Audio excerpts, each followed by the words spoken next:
Hi friends, industrial automation Malayalam YouTube ചാനലിൻ്റെ ഇന്നത്തെ വീഡിയോയിലൂടെ നമ്മൾ നോക്കാൻ പോകുന്നത് സോളിനോയിഡ് വാൾവിൻ്റെ കോയിൽ അല്ലെങ്കിൽ ഡയറക്ഷണൽ കൺട്രോൾ വാൾവിൻ്റെ കോയിൽ മൾട്ടിമീറ്റർ ഉപയോഗിച്ച് എങ്ങനെ ടെസ്റ്റ് ചെയ്യാമെന്ന് അല്ലെങ്കിൽ എങ്ങനെ ചെക്ക് ചെയ്യാമെന്നുള്ളതാണ് ഇന്നത്തെ വീഡിയോയിലൂടെ നമ്മൾ നോക്കാൻ പോകുന്നത്. സോളിനോയിഡ് വാൾവിൻ്റെ നമുക്കറിയാം, സോളിനോയിഡ് വാൾവിൻ്റെ കോയിൽ AC വോൾട്ടേജ് അപ്ലൈ ചെയ്യുന്ന കോയിലുണ്ടാവാം, അതേപോലെ DC വോൾട്ടേജ് അപ്ലൈ ചെയ്യുന്ന കോയിലുണ്ടാവാം, DC 24 വോൾട്ട് അപ്ലൈ ചെയ്യുന്ന കോയിലുണ്ടാവാം, അതുപോലെ AC ആണെങ്കിൽ 110 വോൾട്ട് AC കോയിലുണ്ടാവാം, 230 വോൾട്ട് AC കോയിലുണ്ടാവാം.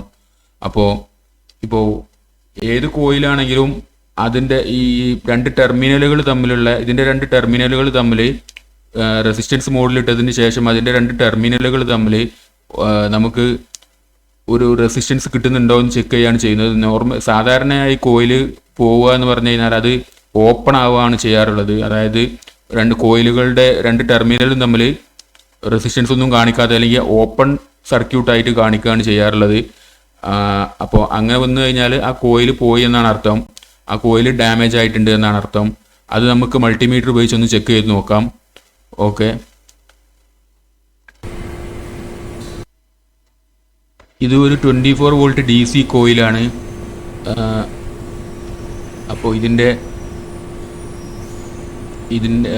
ഇത് നമുക്ക് ഇതിൻ്റെ രണ്ട് ടെർമിനലാണ്, ഇതിൻ്റെ രണ്ട് ടെർമിനലാണ്, അതുപോലെ ഇത് എർത്ത് ടെർമിനലുമാണ്. ഇനി ഇതിൻ്റെ രണ്ട് ടെർമിനലുകൾ തമ്മിൽ മൾട്ടിമീറ്റർ ഉപയോഗിച്ച് മൾട്ടിമീറ്റർ റെസിസ്റ്റൻസ് മോഡിൽ ഇട്ടതിന് ശേഷം മൾട്ടിമീറ്റർ ഉപയോഗിച്ച് രണ്ട് ടെർമിനലുകൾ തമ്മിലുള്ള റെസിസ്റ്റൻസ് എത്രയാണെന്ന് ചെക്ക് ചെയ്യുകയാണ് ചെയ്യുന്നത് നമ്മൾ ഈ കോയിൽ ചെക്ക് ചെയ്യുന്നതിലൂടെ. അപ്പോൾ അതിനായിട്ട് മൾട്ടിമീറ്റർ റെസിസ്റ്റൻസ് മോഡിലിടാം.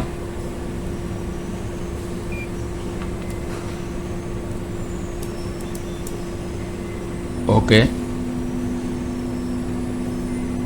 ഇനി രണ്ട് ടെർമിനലിലും മൾട്ടിമീറ്ററിൻ്റെ പ്രോബ് രണ്ട് ടെർമിനലിലും വെച്ച് നോക്കുമ്പോൾ നമുക്ക് അതിൽ ഒരു റെസിസ്റ്റൻസ് അല്ലെങ്കിൽ ഇത്ര ഓം കിട്ടുകയാണ് എന്നുണ്ടെങ്കിൽ നമുക്ക് മനസ്സിലാക്കാം ഈ കോയിൽ ഓക്കെ ആണ് എന്നുള്ളത്. ഇപ്പോൾ നമുക്ക് 120.9 ഓം കിട്ടിയിട്ടുണ്ട്. അതിനർത്ഥം ഈ കോയിൽ ഓക്കെ ആണ് എന്നുള്ളതാണ്. ഈ കോയിലിന് പ്രശ്നമൊന്നുമില്ല, ഈ കോയിൽ വർക്കാവും, ഓക്കെ ആണ് എന്നുള്ളതാണ്. ഇനി നമുക്ക് ഇത് 230 വോൾട്ടിൻ്റെ ഒരു കോയിലാണ്, 220 വോൾട്ട് AC-ൻ്റെ ഒരു കോയിലാണ്. അതായത് ഇതിലേക്ക് സപ്ലൈ കൊടുക്കുന്നത് 220 വോൾട്ട് AC ആണ് ഇതിലേക്ക് സപ്ലൈ കൊടുക്കുന്നത്. ഇതിൻ്റെ രണ്ട് ടെർമിനലും നമുക്കിതുപോലെ മൾട്ടിമീറ്ററിൻ്റെ പ്രോബ് വെച്ച് റെസിസ്റ്റൻസ് ബോർഡിൽ ഇട്ടതിന് ശേഷം മൾട്ടിമീറ്ററിൻ്റെ പ്രോബ് വെച്ച് നോക്കുമ്പോൾ നമുക്ക് എന്താണ് കിട്ടുന്നത് നോക്കാം.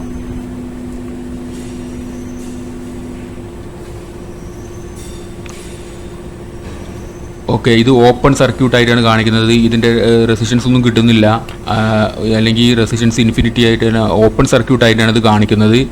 അപ്പോൾ അതിനർത്ഥം ഈ കോയിൽ വർക്കിംഗ് കണ്ടീഷനിലല്ല, ഇത് ഈ കോയിൽ ഫോൾട്ടിയാണ് അല്ലെങ്കിൽ കേടായ കോയിലാണ് എന്നുള്ളതാണ്. ഇനി ഇത് ഒരു 230 വോൾട്ടിൻ്റെ തന്നെ അല്ലെങ്കിൽ 220 വോൾട്ടിൻ്റെ തന്നെ ഒരു കോയിലാണ്, 220 വോൾട്ട് AC-യുടെ ഒരു കോയിലാണ്. ഇതും അതുപോലെ നമുക്ക് ചെക്ക് ചെയ്ത് നോക്കാം. അത് ചെക്ക് ചെയ്ത് നോക്കുമ്പോൾ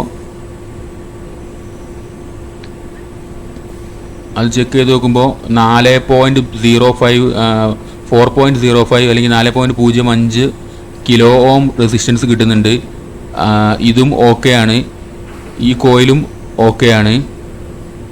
ഇനി ഇത് ഒരു 110 വോൾട്ട് AC-യുടെ ഒരു കോയിലാണ്, 110 വോൾട്ട് AC-യുടെ കോയിൽ. ഇതും ഇതുപോലെ നമുക്ക് ചെക്ക് ചെയ്ത് നോക്കാം.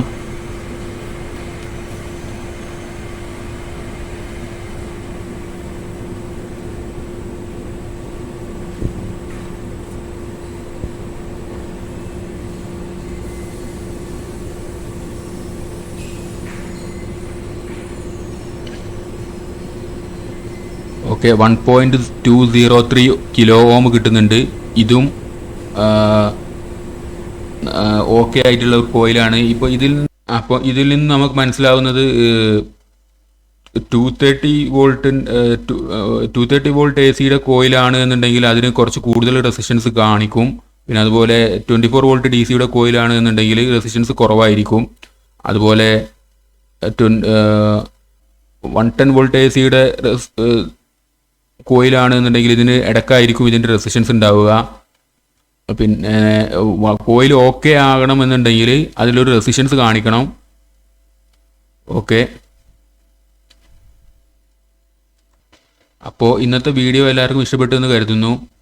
ഇനിയും ഇതുപോലെയുള്ള ഇൻഡസ്ട്രിയൽ ഓട്ടോമേഷൻ റിലേറ്റഡ് ആയിട്ടുള്ള വീഡിയോ ലഭിക്കുന്നതിനായിട്ട് ചാനൽ സബ്സ്ക്രൈബ് ചെയ്യുക. അതുപോലെ ഇത് മറ്റുള്ളവരിലേക്ക് എത്തിക്കുന്നതിനായിട്ട് വീഡിയോ ഷെയർ ചെയ്യുക. പിന്നെ വീഡിയോക്ക് ലൈക്ക് ചെയ്യുക. ഓക്കെ, അടുത്തൊരു ഇൻഡസ്ട്രിയൽ ഓട്ടോമേഷൻ വീഡിയോയുമായി കാണുന്നത് വരെ ബൈ.